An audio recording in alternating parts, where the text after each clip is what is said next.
Severance takes place in a world eerily similar to our own, where a powerful, mysterious company called Lumen Industries has developed a radical medical procedure known as severance. This procedure involves surgically implanting a microchip into an employee's brain, splitting their consciousness into two completely separate identities, one that exists only at work, known as the Innie, and one that lives life outside the office, known as the outie. These two versions of a person have no awareness of each other. The outie has no knowledge of what their Innie does all day, while the Innie has never experienced a single moment of the outside world.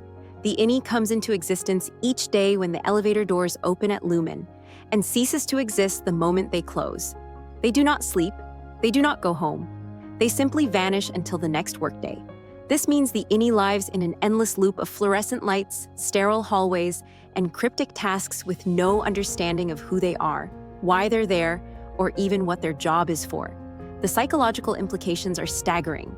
These employees are essentially trapped, living lives with no freedom, no past, and no future, just a constant present of labor. And yet, in this world, severance isn't treated as sinister. It's legal, it's mainstream. It's even praised by some as the next step in productivity and work-life balance. There are protests, of course, movements against it, and people warning about the dangers. But Lumen has power, influence, and secrets buried deep beneath the smiling surface. Inside those sleek, minimalistic offices lies something far darker than just data entry. The employees don't even know what their job means. They sit at vintage computer terminals, moving numbers around based on instinct, believing they're eliminating scary data, but never questioning what it actually is. What Lumen has really built isn't a workplace. It's a prison of the mind. At the center of this haunting story is Mark Scout, a man haunted by grief. Once a respected history professor, Mark's life was shattered after losing his beloved wife Gemma in a tragic car accident. Unable to cope with the pain, he turns to severance, not just as a job, but as an escape. He signs away half his life to forget. Every day from 9 to 5, he becomes someone else, a man who doesn't know he ever loved or ever lost. On the outside, Mark drifts through life numbly, held together by his pregnant sister Devon and her arrogant wannabe philosopher husband Rickon. But inside Lumen, his Innie flourishes, or so it seems. He's promoted to lead the macro data refinement department, where the task is bizarre and undefined. Sit at a retro computer terminal and sort scary numbers using gut feeling. No one knows why, no one questions it, you just do it. For perks, for praise, for something resembling purpose. But the illusion starts to crack when Petey, Mark's best friend from the severed floor, suddenly appears in the real world. He's reintegrated, broken, bleeding. He's suffering intense side effects, hallucinations, nosebleeds, memory confusion. He tells Mark the truth. Lumen is lying. Severance isn't a miracle. It's a cage.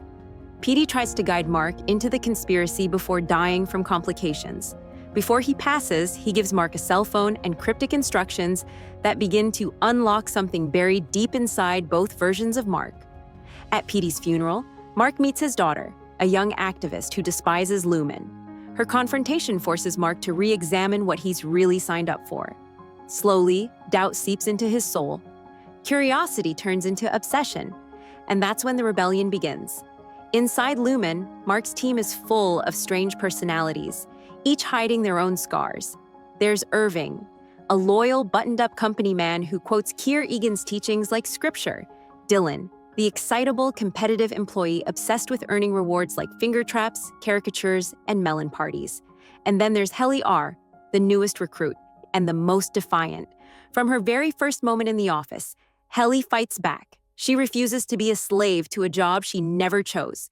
She demands to resign, but her outie denies the request, leaving her trapped in a life she never agreed to. She tries everything, passing notes, damaging herself, even attempting to hang herself in the elevator. Lumen patches her up, erases the incident, and sends her back to work. Her suffering becomes a rallying cry, a crack in the foundation of Lumen's carefully manufactured reality. And the greatest twist? Helly isn't just any employee. She's Helena Eagan, the daughter of Lumen's CEO. Her severance wasn't forced, it was voluntary, a publicity stunt to prove the safety and brilliance of the system. But her Innie, the real Helly, has become the face of the revolution.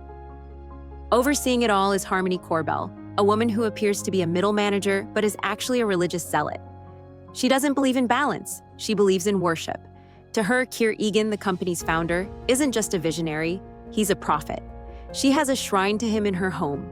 She's not severed herself, which allows her to control the floor while secretly posing as Mrs. Selvig, Mark's friendly neighbor.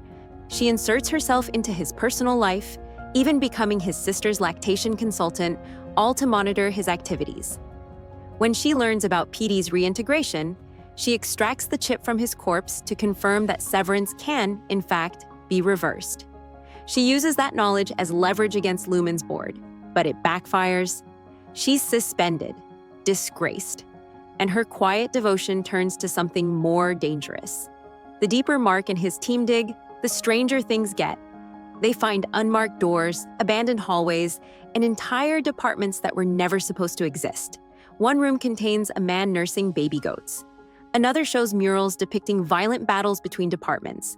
Propaganda meant to keep workers isolated and fearful. Irving begins to question everything when he develops a romantic bond with Bert, a gentle artist from optics and design. Their love is pure, simple, and forbidden.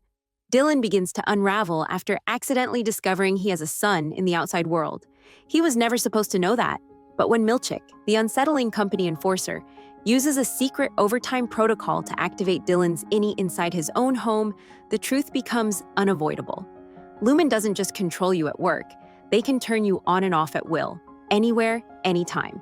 Milchick pretends to be friendly, smiling, dancing, handing out fruit, but he's a wolf in corporate clothing. He oversees discipline, including the infamous break room.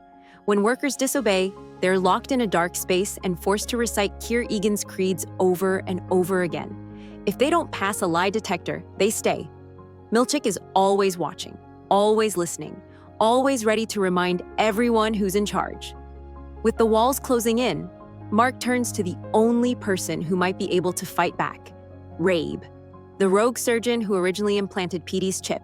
She's been hiding in the shadows, collecting information and building a resistance. She gives Mark a stolen security keycard and a mission. It's time to finish what Petey started. Inside Lumen, the team forms a plan. Dylan volunteers to stay behind and activate the overtime protocol manually, giving the other three a chance to wake up in their outie lives and finally tell the world the truth. The moment arrives. Helly, Irving, and Mark step into the elevator. They awaken as Innies for the first time in the outside world. Helly opens her eyes backstage at a glamorous Lumen gala. Politicians, executives, and media elites swirl around her. She now realizes the full weight of her identity and the betrayal of her outie self. Irving wakes up in a quiet, dark apartment. He finds paintings, hundreds of them, depicting Lumen's halls. His outie is a Navy vet and an artist who's been having visions of the severed world without ever stepping inside. He's already begun searching, even without knowing why.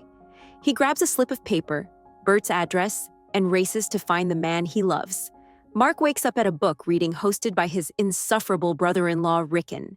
He's surrounded by family and guests. He glances at a photo on the wall and freezes. It's his wife, alive. Miss Casey, the wellness counselor from Lumen, is Gemma. The seconds tick down. Milchick realizes what's happening and storms toward the control room. Dylan holds the switches down, straining with all his strength. Back at the gala, Helly prepares to go on stage. She opens her mouth, about to expose everything. Irving reaches Bert's home, only to find him happily married to someone else. His heart shatters. Mark stumbles into the party and yells one thing, one sentence that could change everything. She's alive! But just before the truth can be spoken, Milchick breaks into the security room. He tackles Dylan. The switches fall. The lights go dark. The overtime protocol ends. The Innies vanish. Their memories dissolve. The world remains unchanged, at least for now. But something is broken. The illusion is fading, and the cracks in Lumen's empire are starting to show. Will anyone believe Mark's outburst? Will Helly's words reach the audience? And what kind of retribution awaits those who dare to resist? Severance. Season 1 ends not with closure, but with a spark, a glimpse of freedom, a taste of rebellion, and the terrifying realization that even your own mind may no longer belong to you.